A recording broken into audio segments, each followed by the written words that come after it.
Hi everyone. My name is Yixin from University of Michigan. Today I'm happy to present this joint collaboration with Carnegie Mellon University on website privacy choices. So privacy choices are mandated by regulations all over the world, from the European Union to the United States. The three most commonly mandated types are opt-outs for email communications, opt-outs for targeted advertising, and choices for data deletion. Do users care about privacy? The answer is obviously yes. In a 2016 Pew National Survey, 65% of respondents said it's very important to them to control what information is collected about them. 86% reported taking steps to remove or mask their digital footprints, ranging from clearing cookies to deleting posts on social media. Are privacy choices usable? The answer is unfortunately no, as reflected by prior research, which were conducted as either large-scale measurement analysis or small-scale user studies, based on a limited set of tools or websites. Our study sits in the middle in terms of method. As a manual, in-depth content analysis of privacy choices on 150 websites, we chose to focus on email communications, targeted ads opt-outs, and data deletion choices, as these are the most mandated three types by regulation. We're interested in knowing how these mandated privacy choices are provided in practice. Specifically, what choices related to email communications, targeted advertising, and data deletion do websites offer? And second, how are websites presenting these privacy choices to their visitors? And what are the potential usability issues? For each website, we went through different places to check the presence of privacy choices. First, we'll go to the home page, observe if it has any cookie notices or link to privacy choices. After that, we created a user account using the provided name and email address. Third, we go through the website's privacy policy and find description of privacy choices in text. And fourth, we repeat the same procedure for account settings. While going through each website, we filed out an analysis template, including 82 questions to standardize the data recording procedures. Examples of questions include location, such as where the choice is located, as privacy policy, account settings, or other places. Level of detail, such as for an email opt-out, does it describe what specific types of communication that can be opted out? The third one is link availability. Do they use one or multiple links? And do all links lead to the relevant page? Interaction path. How many user actions are required to exercise the choice? We randomly sampled 150 websites from the Lexis global top 10K sites as of March 2018. Particularly, we stratified the sample based on site traffic, with 50 sites from the top, middle, and bottom tiers respectively. This is to understand the potential influence from website popularity. We analyzed all 150 websites between April and October 2018. Half of them were double-coded with a high intercoder reliability. Most of our analyzed websites are registered in the US, while Europe was the second host area. Notably, because our analysis was conducted using US IP addresses, the results we observed only reflect the status quo for US-based users. So what do we find for website privacy choices? I want to structure our key findings around three aspects: their presence on different websites, how they're described, and potential usability issues. First, and an encouraging finding is that privacy choices were commonly offered across top, middle, and low traffic tiers. When looking at this graph, you'll notice most of the sites that use email communications or targeted advertising provided a respective opt-out mechanism. And this lack of choice problem occurs slightly more severely for data deletion. Other types of opt-out we observed, which are less common, are those for web analytics services, third-party sharing, honor of do not track request, and opt-outs for cookies. In looking at the location of privacy choices, either in account settings, privacy policy, or more than one location, we noticed for email communication opt-outs, it tended to appear at multiple places. Comparatively, presence of targeted ads opt-outs and data deletion choices were more centralized toward privacy policies. The location distribution patterns are quite similar for websites with top, middle, or bottom traffic. Moving on to description of privacy choices, problems start to emerge. First is that websites describe these privacy choices with very poor readability. Looking at this Flash Kincaid grade level scores for text in privacy policy that describes these choices, they all had a mean around 13. This means, on average, comprehending the text will require the audience to have university-level reading abilities. Interestingly, understanding the privacy policy text in general is slightly easier but still not ideal. As comparison, materials addressed to the general public are suggested to aim for a score between 7 and 9. Another problem regarding the text description is the lack of consensus in the wordings used to present privacy choices. Taking the headings of the sections that describe these privacy choices as an example, we notice that some terms were evenly distributed, such as your choice, for all three types. However, there were unique terms for certain types of choices, such as opt-out for email communication, third party for targeted ads, and your right for data deletion. And furthermore, no single engram occurred in more than 20 of our analyzed policies. This lack of consistency across websites could make it hard for users to locate choices in privacy policies. Here's a snapshot of the headings for data deletion choices. Companies like Box and Netflix had it relatively simple, such as your choice and data subjects' rights. Other companies would use longer and more concrete headings, such as LinkedIn's rights to access and control your personal data, and Facebook's how can I manage or delete information about me. Moreover, ambiguity exists regarding what actually happened when a choice is exercised. Among the 80 sites that mentioned targeted advertising in their privacy policy, 50% did not describe the opt-out would stop tracking entirely or not. And 90% did not specify whether the opt-out applied to across multiple browsers or devices. The same ambiguity issues exist for data deletion choices.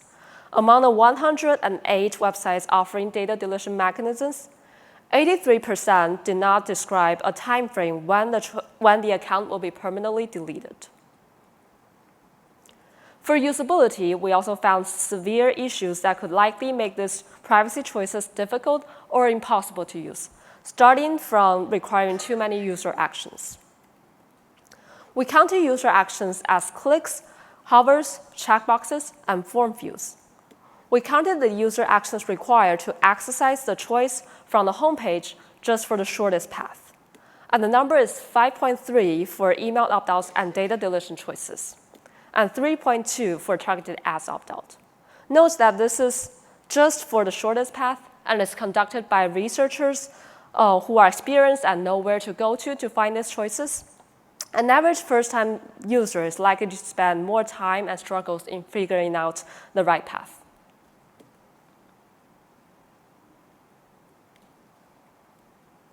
Here's an example on New York Times, which we should clarify is just to, OK. Here's the video. We just want to use this to illustrate larger issues instead of targeting any specific companies. Here, it can take up to 38 user actions to complete a data deletion request form, starting from finding the right link to the form in privacy policy, select deleted as a type of request, scroll down, and select the right product or service from a list of 22 options. Then the user also needs to fill out name, email address, country, etc., plus 4 checkboxes and the reCAPTCHA as the end of this very lengthy process. Additionally, confusion may occur when websites have multiple links leading to different opt-out tools for the same purpose. Take Twitter's targeted ads opt-out, for example. First, in the account settings, you can find the opt-out provided by Twitter itself. If you navigate to the About Ads page, it also shows opt-out provided by DAA, NAI, as well as Google for its web analytics. If you go to Twitter's privacy policy, only the one provided by Twitter and NAA will show up here. All of this links to multiple opt-out tools spanning across multiple pages may cause confusion about which tool should be prioritized and what their differences are. Lastly, we noted several poor design choices that may impact usability. Here's an example from Amazon. To opt out of email communications, you'll first encounter a list of 69 checkboxes for different categories. Then, at the very, very end of the list, you'll notice an opt-out of all checkbox titled "Do not send me any marketing communications."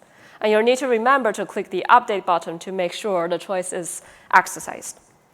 While this opt-out for all button is not visible on top, a first-time user might be scared away immediately just because they think they need to uncheck all 69 boxes, and the process is too much of a hassle. So after hearing so many issues, you may wonder, how do we improve website privacy choices? We summarize our recommendations based on the interaction cycle, which divides human interaction with systems into 4 stages: planning, translation, physical action, and assessment.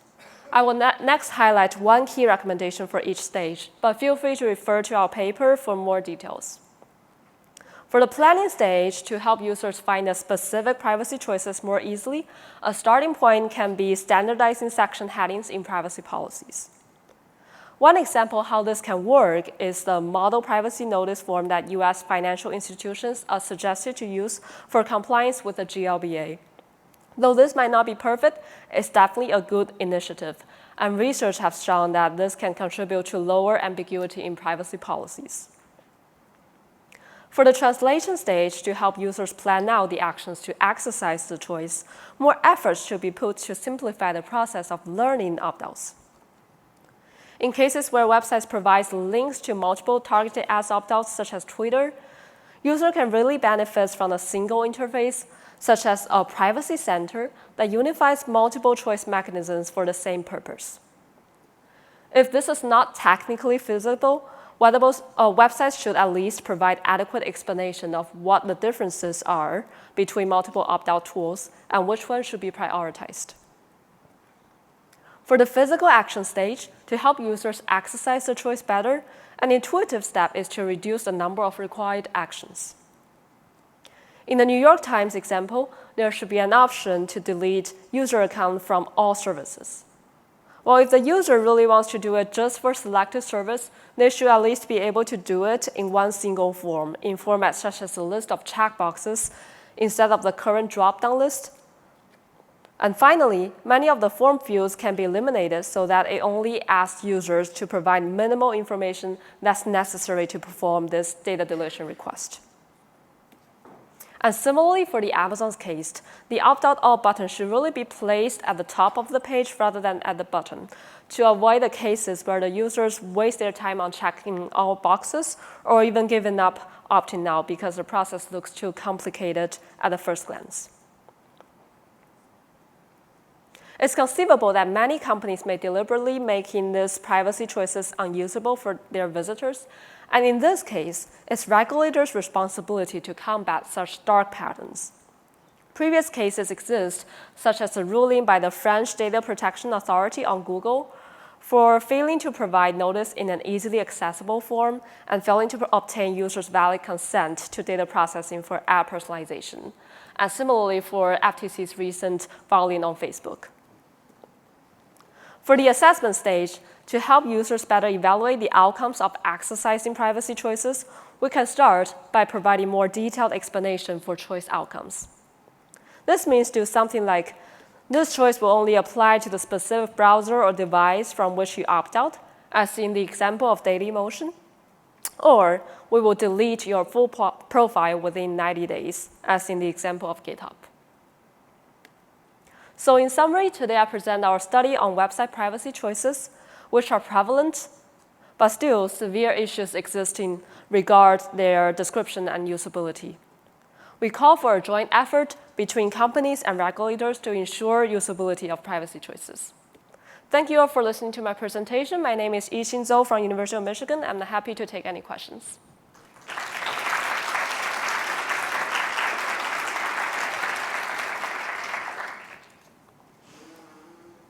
Thank you. And folks could come to the center mics with questions, please.